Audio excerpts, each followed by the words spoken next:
Hello guys! Welcome to the House of MK. Halika kayo dali. Samahan niyo ako kasi in a few days, aalis na rin tayo. Pupunta tayo ng India. India? Hoy! Bakit ka na dito? Nanakawin niya yung e-bike ko, no? So, eto ang mga kulit ng mga boys. Yahay. So, okay. Hindi!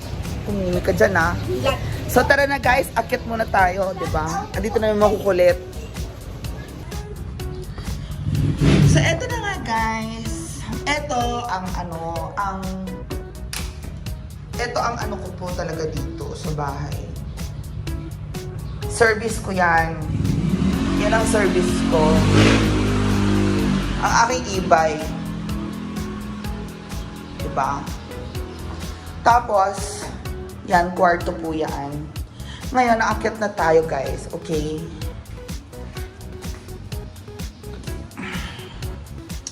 So, ito, aquarium kasi talaga po yan. Yan yung silbi ng aquarium, di ba? Papilog, paikot siya. O, ganyan. Aquarium. So, yun na, guys. Ito na po yung sala. Makalat yan kasi alam niyo po kung bakit. Kasi, aalis na rin ako. Uwi na ako sa bahay. Diba? Oh. Yan pong sala dito. Yung mga gamit ko sa apartment, pinalipat na ni mama. Dito sa loob ng bahay. Yan po ang sala. Ito naman po ang kusina natin. Ayan, dito lang ako nagbablog-vlog saglit. Kasi aalis naman na rin tayo. Andyan lang yan. And ito ang kitchen. Kung saan tayo nagluluto-luto, kunwari. Kunwaring pagluluto. So, after nyan, eto, ayan po ang dirty kitchen. Tapos may washing machine dyan. Hindi ko nga maalala kung anong iluluto ko eh. Para nalimutan ko na yung kailangan kong lutuin. Oo, magluluto pala ako mamaya. So, ngayon, ayan. Meron po tayo ditong may CR tayo dyan sa ilalim. So, akyat na tayo. Akyat tayo. Lahat na po din ng mga gamit ko sa apartment ay pinalipat dito. Ayan, meron yung parang bamboo ng ornaments. Okay? So, ayun. Dito po ang mga kwarto sa itaas. Kung makikita nyo, ayan ang mga apartments. Ang gugulo nila, no? Ewan ko pa sa apartment na yan. Kailangan na rin siyang ma-renovate. Ay, ang gugulo. So, eto na yung kwarto ko ngayon. Pero, dito ko lang ginagamit. Hindi ko to ginagamit. Sa baba ako natutulog sa sala. Walang natutulog dito. Oo. Ay. Ayan, may CR tayo dito sa taas. Oo. Ang makalat lang kasi wala lang. Ginulo ko lang sila. 'Di ba? So, eto na po tayo ngayon. Dito, may part dito. And then, dito, eto po lahat na. Eto karamihan dito mga gamit ko sa apartment. Dito na nilagay. Pero kwarto rin to. Hindi pa naman ako natutulog dito, actually. Pero ito yung mga gamit ko. Ewan ko ba? Andyan lang yung mga display na yan. Dati naman, ang dami-dami kong gamit. Yan na nga po. At, nahati na rin. Nasa kabilang kwarto rin ng mga ibang gamit. Andito po sa kwartong ito ang iba kong gamit. O, diba? Ayan.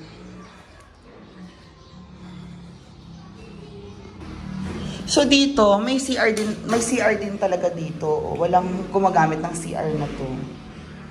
Tapos dito po sa third floor. Oo, ito pa ang third floor. Wala rin tao dito.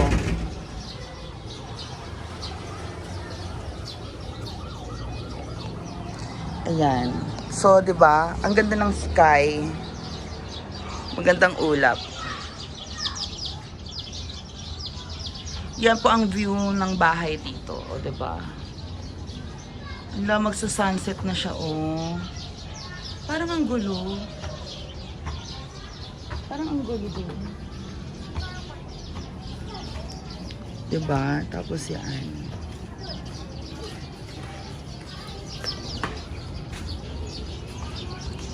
Doon na yung ano, T-Plex. Ay, L-Lex.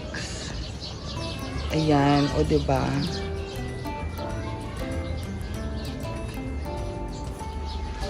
So, ngayon, shit. Akala ko mapapagod ako.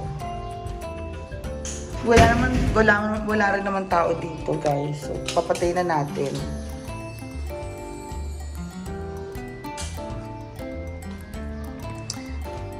Wala naman tao dito sa third floor. So, usually, dito lang din po ako sa baba. Nakatambay. Wala akong kasama dito, of course. Ganun lang po kasimple ang buhay. Ayan. So, dahil wala akong kasama, okay lang. Nakaready na po ang ating bag na iuwi ko. Ayan na yung bag natin. Diba? At tuloy-tuloy na po tayo mag-fly away. Yan. So, ayan na nga. Ito po mga gamit ko. Diba? So, good luck sa atin, guys.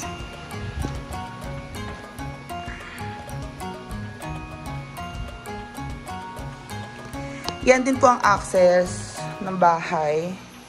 So, nakapabilog po yan. Parang napagod ako sa ginawa ko. Opo. Anyway, yun na nga po ang story of my life. Ang naboboringan na rin ako dito. Naboboringan na po ako. Gusto ko na rin pong umalis. Magpunta sa ibang lugar. At yung pupuntahan nating lugar ay masaya. So dito, oo nga pala, ito po ang terrace natin. Yan ang terrace sa second floor. Diba? Yan lang.